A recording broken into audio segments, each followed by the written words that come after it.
your other ones. I will say, and this is coming from somebody who's been through a lot of extra school, they're giving a good message today that even hits home with me. It doesn't matter what your job is in life. There's going to be things, there's going to be challenges, there's going to be things that get you down. So they're really sending you a good message today. So I am a veterinarian, animal doctor, horse doctor, me more specifically. Can we switch to the next one? I'm sure this is what most of you think of when you think of a veterinarian. And I would have to say you're probably 80% right on that. Of all the veterinarians that come out of vet school, probably 80, maybe even close to 90% go into small animal medicine, dogs, cats. I'm a little different. Give you a little history about myself. I did grow up on a farm, but I did not have horses. I grew up in central Illinois. It's flat. My dad was a farmer, lots of corn and soybean. I did have and show cattle.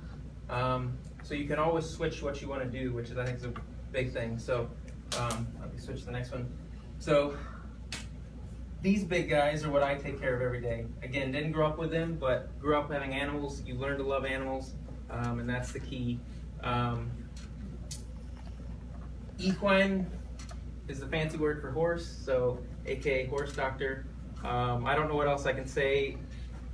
I enjoy working with the animals. They're very big, but they're a very special animal. Some of you may know they have a very unique use, whether we're talking about sports, even helping with patients with rehab, soldiers coming back, different things. They're great with kids. They're used. We have a place we work with where they're used to help autistic children and programs. The horse is an amazing animal, and getting to take care of that, it's a real joy in life. There may be days I don't like to deal with all the people, but you always come back to you have the animal, and they're a pleasure to work with. So just to give you a rundown of what my general day is, they can't bring a 1,000-pound horse to me every time it needs to have a shot or be seen. So I have a big truck. We have a specialized box in the back. We go around to the farms. I probably have a 60-mile radius of where I go.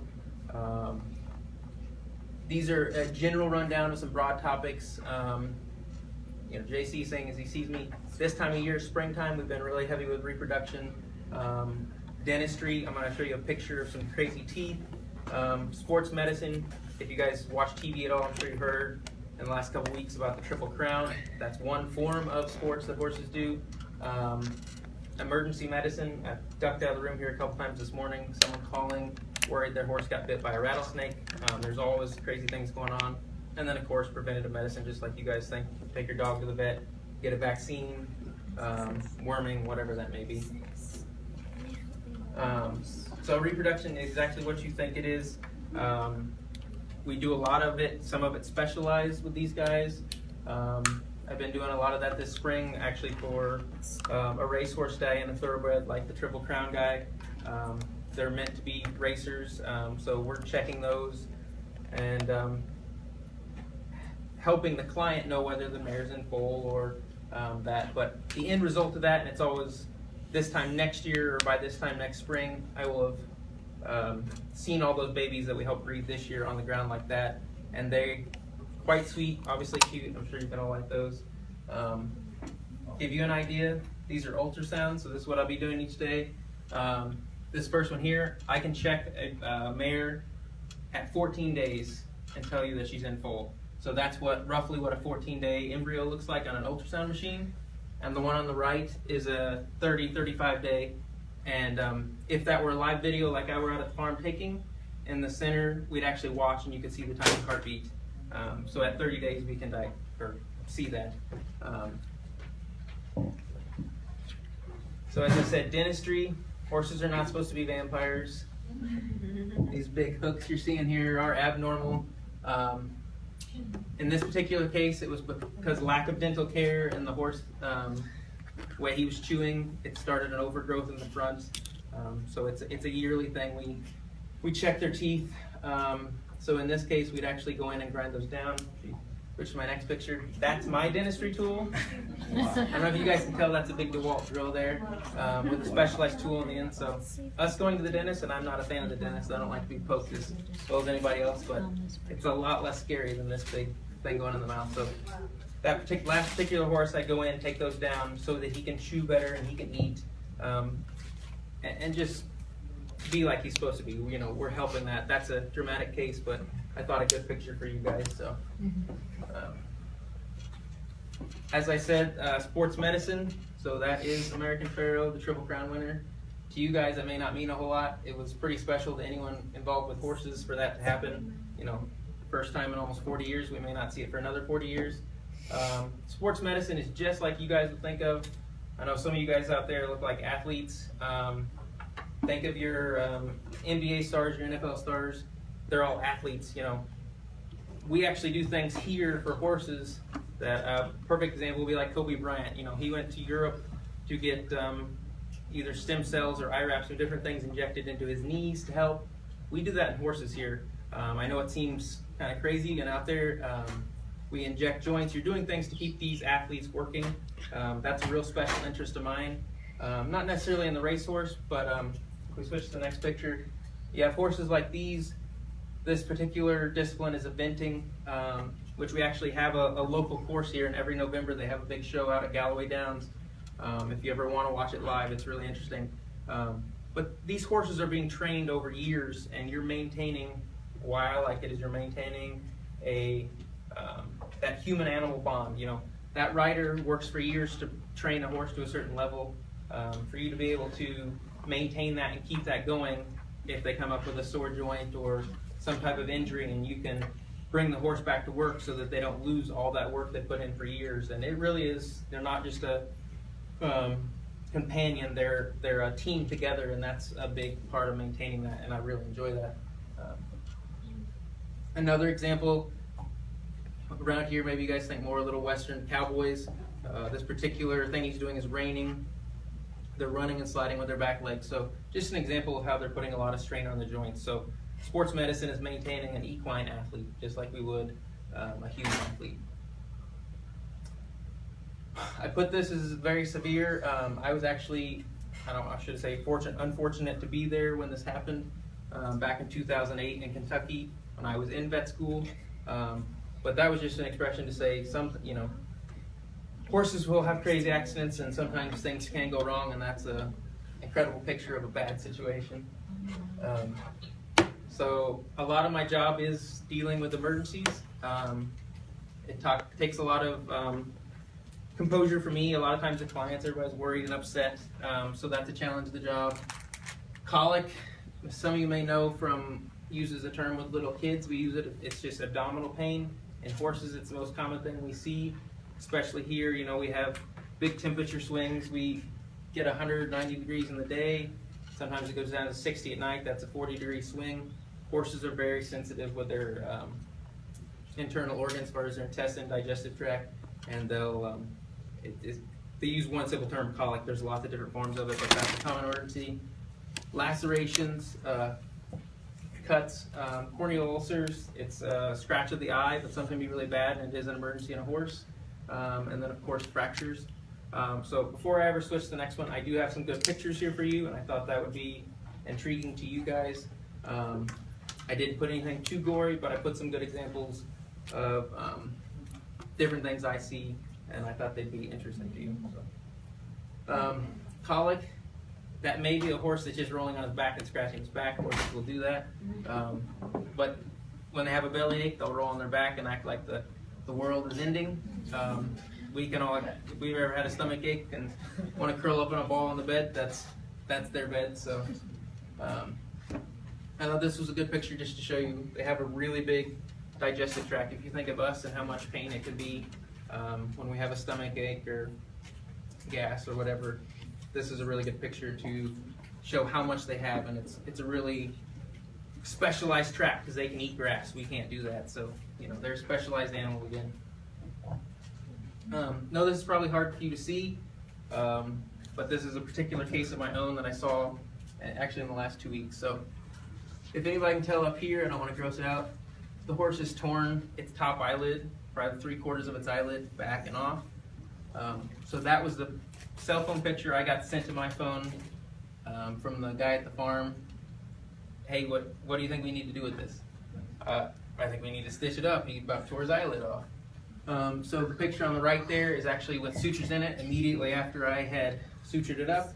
And this picture was taken yesterday after I removed the sutures, and it's healed up and you can hardly tell it has anything. It has a little scar there. So that's a big success story. It looks really bad and gruesome, but they're very fulfilling, and when you can help a horse like that, and he's happy and is going to go back to actually training for racing now, so it makes you feel really good when you get to do it. How did he tear it up? The flies are really bad this time of year with heat. He was just itching, his eyes were itchy, so he was rubbing and he caught it on a bucket and peeled it back. So, yeah. Ouch. This is a corneal ulcer. I know it looks ugly. The reason they're considered an emergency in horses is there's lots of dirt and bacteria that they're exposed to. Their eyes are that we aren't. And you know, as you can tell, that probably started with a little scratch, and the bacteria gets in there. You get an infection in the surface of the eyeball, in other words, and it starts to eat away at it, or as the body's trying to clean it up, so you end up with this deep divot in the eye. If it gets too deep, it can actually rupture, so that's why it's an emergency. But again, a cool picture that's very abnormal. Don't want to gross you guys out. That's not Frankenhorse. That's actually about a 6-month-old baby last year that we had the hardest time getting the mare to have that baby in the first place, and then he decides he wanted to run into a fence head on, and this is the after effect of it, and trust me, it looks a lot better. When we got there, you couldn't tell that there was a flap, but he healed up just fine. He's got a little scar on his face, but no big deal. So there are success stories. I don't want to gross you out, but that's technology. You guys are lucky today to all the things we're growing up with, cell phones, everything. We're lucky enough now.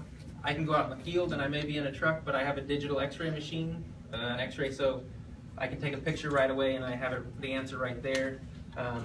These are two examples of a common racehorse injury where they fracture the back, the little sesamoid bone on the back of their leg, but that's something that can be fixed. That's not a end-all be-all for horses, so but something that we can take a picture of. Another one that can be fixed, not all that common that a horse goes to surgery. There are specialized hospitals for horses. This particular one, you can tell, they x-rayed it right away, and then they're able to put screws through it just like they do us. So horses are very big animals, and a lot of times that limits what we can do for them, but there's actually quite a bit of technology and healthcare that we can do for them today, and I believe that's all I have in my pictures. I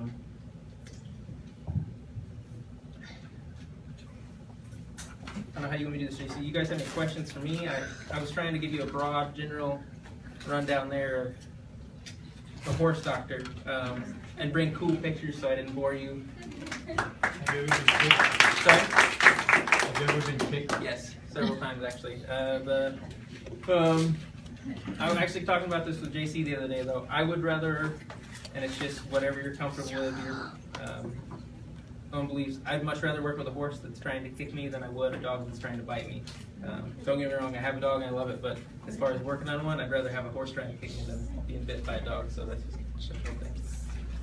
Do you do anything else besides work with them? Like as a doctor, do you ride them? Do you do any rodeo type stuff? I don't personally ride rodeo. I just do like trail riding and stuff. My wife rides and does some competing, but I don't that way. A lot of people do. I just find that I'd rather do something else when it's my time off or I'm away from my phone. And I love the horses, don't get me wrong, but if you're around the horses, somebody's always going to end up asking you a question. What about this? What about that? Right. I know like how humans get gallstones and everything, and I know like I've had a couple of horses. Do you deal with horses that have had gallstones, and what's the largest one that you might have removed? No, not gallstones, and I wouldn't be removing myself. The biggest problem we run into in horses is it would be considered an enterolist, so they actually get stones in their intestines. And it's because they, as we talked about, they're specialized, they eat hay. Certain types of hay carry a lot more calcium.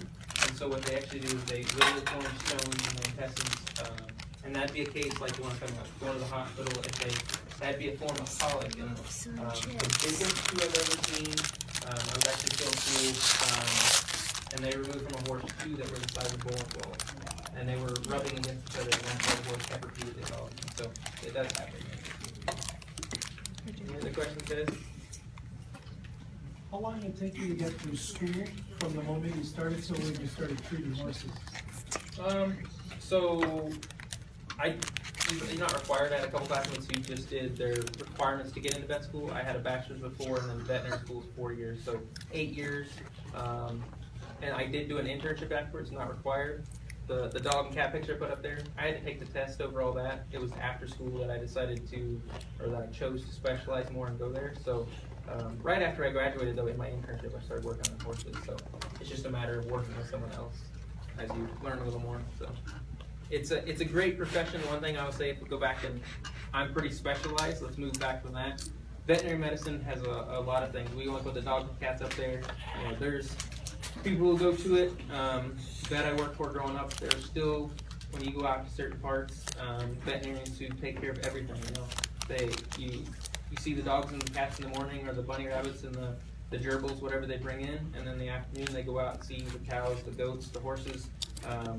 So we would refer to those as mixed animal practitioners. So there's a wide array of animals out there to take care of. There's specialized ones that work down here at the zoo or at the safari park. You know, because those are very specialized animals too, that they're taking care of. There are veterinarians that work with, you know, the government as far as the health services side. Veterinary medicine, with that degree, you can do a lot with it, and this just happens to be the particular niche that I'm in. So it is, you know, say he asked a great question, say I got kicked. It is a nice thing with that degree. I could do other things with that, say I was disabled for a while from getting hurt or something like that. There's a lot of things you can do with it. So it's a very good degree that way. Hey, let's put our hands together.